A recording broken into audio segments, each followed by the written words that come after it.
on the 2020 Ford Expedition Max and how to put the seats down.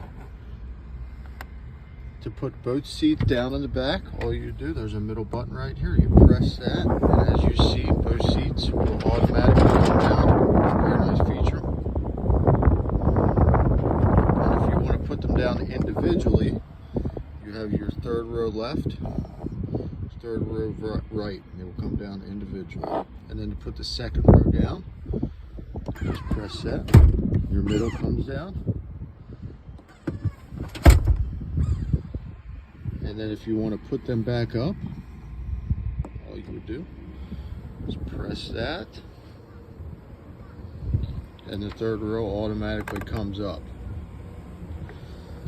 Now on the second row, to put them back up, you have to manually put them up.